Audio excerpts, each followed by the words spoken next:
Well, the moment has arrived. I'm very excited to reveal this pun, which we have been building up to, some would say too much so, building up to for months, the reveal of this pun. My DM inbox is literally full. It's reached 99. And I'd say not all of them, 21 of them are about the pun. Oh, seriously, I've got like 2 messages asking about the pun. I haven't got any, but Well, this is a new type of episode. Let's just play the opener. You're about to find out what the pun is that has been the most hyped thing in Australian podcasting for years. Let's play it.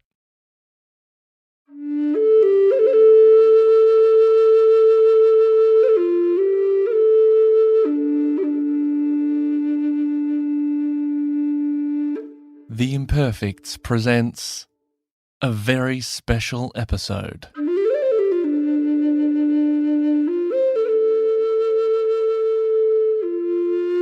Sit back, relax, and grab yourself your own cup of vulnerability.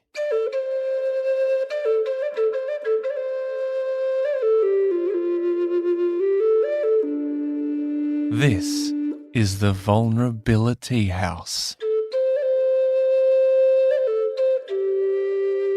There it is.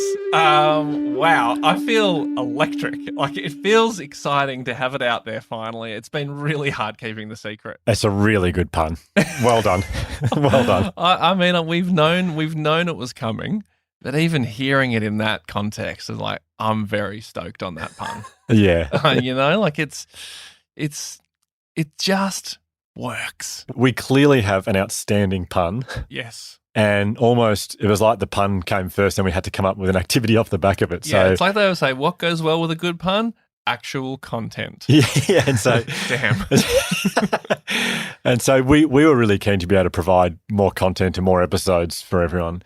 And so this Vulnerability House worked perfectly for us. So here's what we've come up with. These episodes, they'll come out every little, probably every few weeks.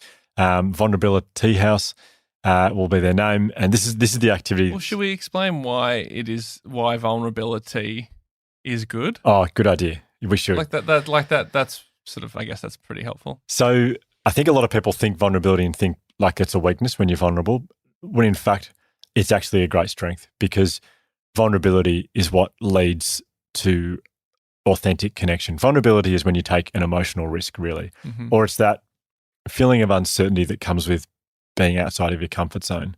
But we know that when you're outside of your comfort zone, that's when you grow, that's when you develop. And so taking emotional risks around other people, that's what connects you to other people. And that's what we need so desperately now more than ever in 2021 is deep, authentic connections with each other. And vulnerability is what leads to that. So I guess the whole idea was we wanted to come up with something which is like, how do we sort of model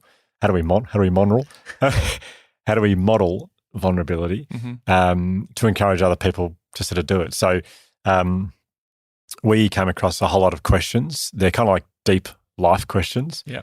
And we're thinking, wouldn't it be great if we could sort of have a crack at answering some of those as part of this podcast? And so the idea we've come up with is to get a deck of cards, and each card has got a question, like a pretty deep life question written on it. Some sort of probing, question. Yeah, that's going to be different, which is going to force you to be vulnerable in order to answer it. Mm-hmm. So we'll all have a go at it. You'll pick 3 cards out of the deck. Lay them out. Yep. It's kind of like poker. It is, yeah, sort of, yeah. Put your cards on the table and you will read out, you don't have to, but we'd like you to choose one to answer. Yeah, be a pretty shit episode if you decide not to, but no pressure. So the cards we've got, I said, I was so excited by this idea about a week ago. I said, I'll bring a deck of cards. I will have printed out all these questions on them. And this morning as I hurriedly left the house, I realized I had not done that. And so I did manage to find some cards. I found they're Bluey cards. Yeah, like the kids show Bluey. Yeah, the kids show Bluey. I'm very happy about that. And there's different characters from Bluey on them. So I've handwritten a whole lot of questions. We've all sort of contributed written questions. Yep. To be clear, we have not asked for permission from the people at Ludo Studio to use Bluey cards. So, we're probably doing the wrong thing here, but We'll call it a collaboration with Bluey. Oh, that's true. That's collaboration. legally binding. I think so. That should get us out of any trouble. I think they'd be excited by this opportunity. But guys, we said it was a collaboration. What's your problem? What are they getting out of this collaboration? Oh, great promotional Yeah. mentioning him, you know. Yeah, great promotional mentioning.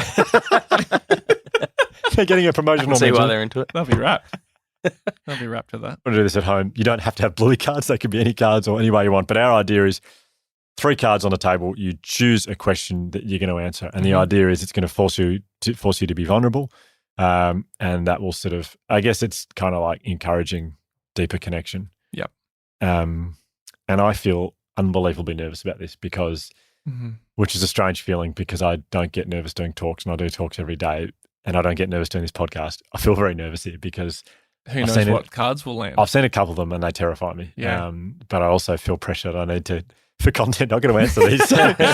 But the vulnerability, we are drinking tea provided by, well, Josh. Thanks for that, Josh. Yeah, by the kitchen. You know, so often you'll go around to catch up with someone and it's a little bit awkward at the start.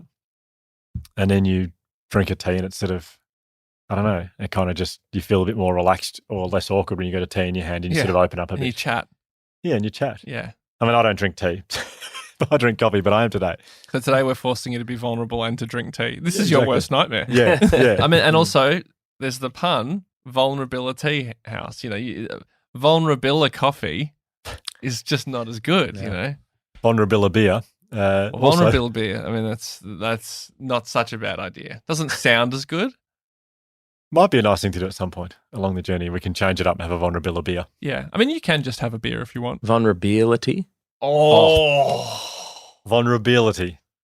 That's good. There's a moment in every single episode where I just think, oh, I'm so glad Josh has got a microphone, and that could be it for this idea. I think that might be for the season. And now I'll spend the rest of the day just annoyed at myself that I didn't think of vulnerability. Damn you, Josh.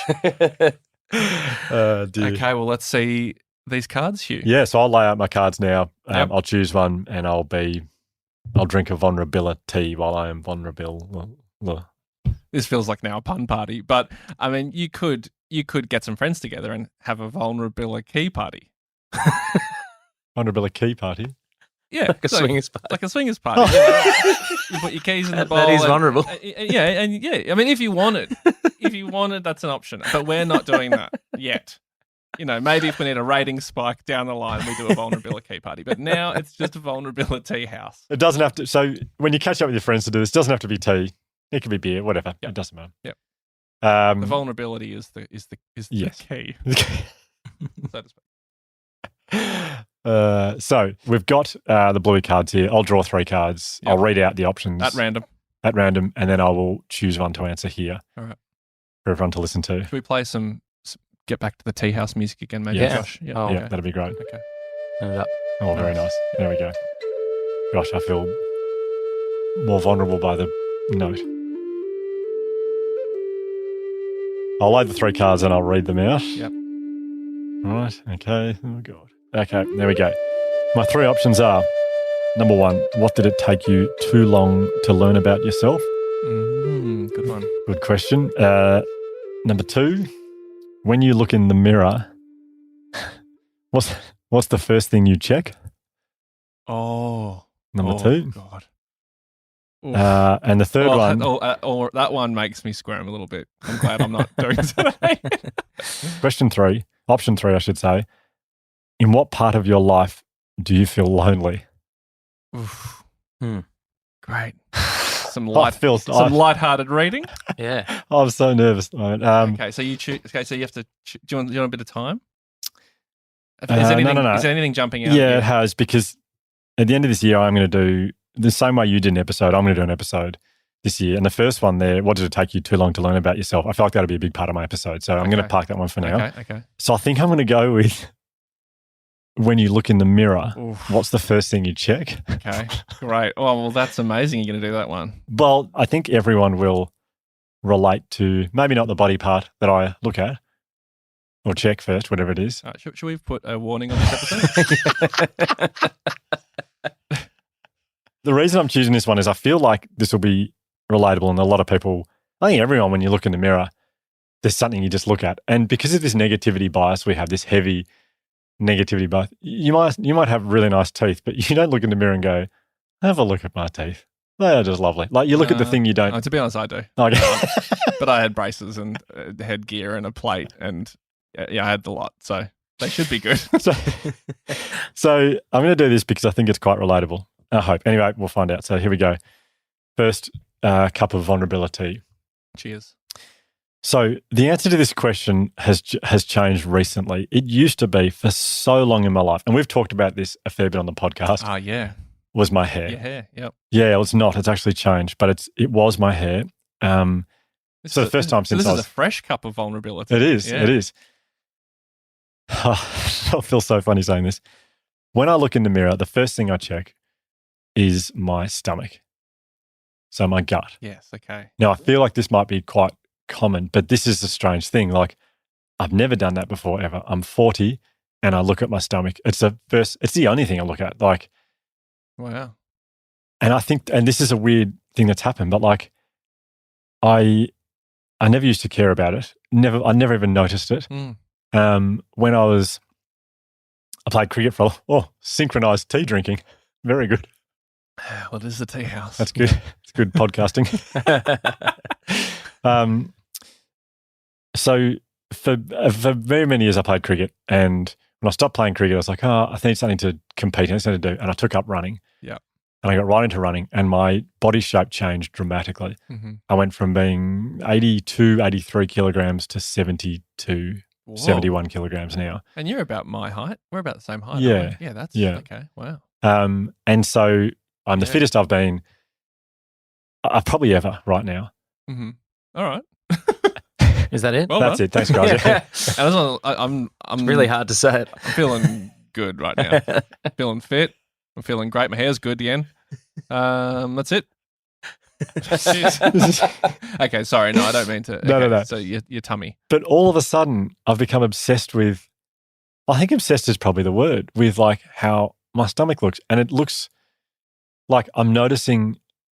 So all the people I run with, they're all aspiring Olympians. So I know it makes sense. I know this is not logical what I'm about to say, but they don't have 6 packs. They've got like 14 packs. Like they are ripped. Of course. And I'm doing the same running as them or a very similar program to them. Yeah, but you're not doing probably the weights regime and the.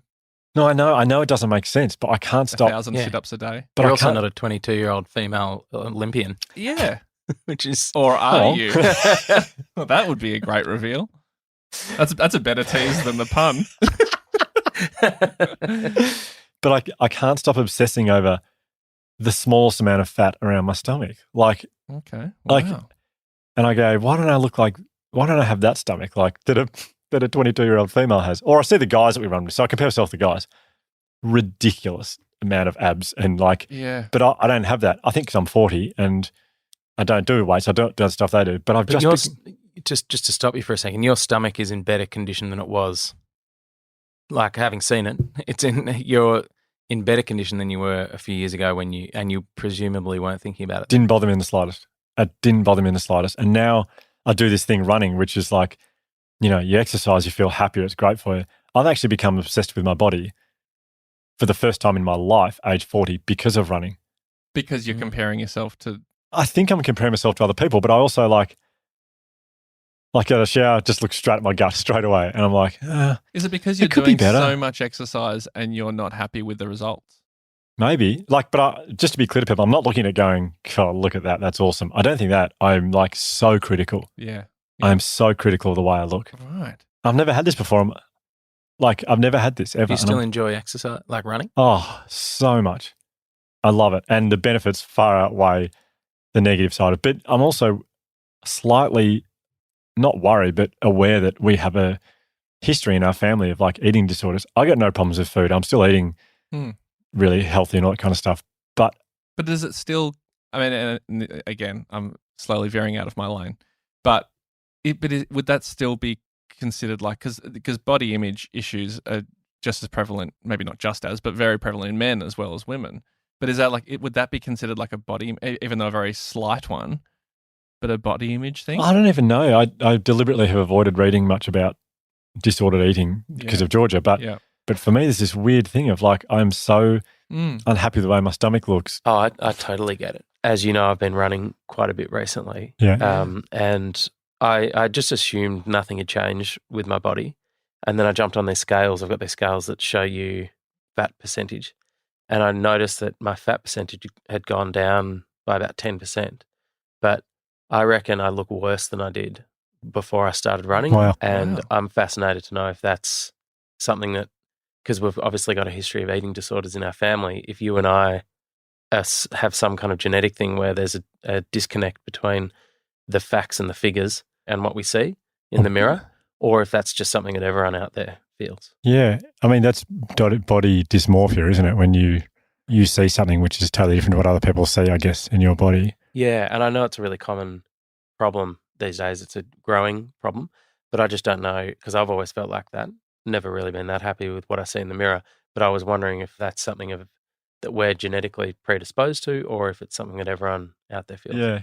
Oh, I would love to hear from people. Like I do get a lot of messages or DMs about each episode, but that really does fascinate me. Not that all the DMs don't fascinate, that really fascinates me. But that does really fascinate me because it's not something people talk about ever. Like people aren't talking openly about how they feel about their body really, unless they're fit, whatever they're called. But I look Fitstagram. Is that there? No. But I'm the same. Like I look at myself in the mirror. I'm like, well, but it's not a surprise to me. Like I look in the mirror and I'm like, well, I don't have a flat stomach. But I'm like, well, that would be a miracle if I did. I did 18 sit-ups this morning and I was toast. It wouldn't be a surprise. I mean, it would be a massive surprise to me if I was like stoked with my stomach. But having said that, it's like there'd be plenty of people out there who would probably kill for my stomach. Yeah. You know what I mean? Yeah. Because it's all relative. It's all relative. Yeah. Well, this is the thing. I mean, I did running sessions, they nearly kill me. And then I look in the mirror the next day and go, what? Where's my 15 abs? Why don't I get that? Like, yeah. I don't know why I care so much. I don't understand it. Has there always been something that you've cared about? Like if it wasn't hair, like there was hair body. for a while on your body? I went through a long stage where I couldn't care in the slightest. About everything? About my body. When I was in my 20s, I went through an obsessive, you might remember this, went through an obsessive gym, like obsessed with gym. And so that's a good point actually, but it wasn't stomach then. What was it then? It was like proper gym stuff. Like, no, that's what I'm saying. Has there ever been a time where you haven't had, like, is it just the same thing? Whatever this is probably for a professional psychologist to work out, but is it just the same thing shifting from a different part? Now you've gotten over your hair, you've moved that thought process onto another part of you. Maybe. I'd be so interested for everyone listening. Like, maybe we can just put a photo of your stomach and people can tell you if it's good or bad. That's true. We can have like a like button. We can put it on. Is this a real one? On Facebook, and people can give their Instagram opinion. poll, and then at least you'll know whether you do have a good stomach. I mean, if there's one thing I'd trust is like the judgments and opinions of people on the internet. Yeah. No, but it's just this. It's starting to take. And you should place your happiness in that result. Yeah, and if there's anything, we know that body image is objective. Yeah. Well, this is the next level of vulnerability.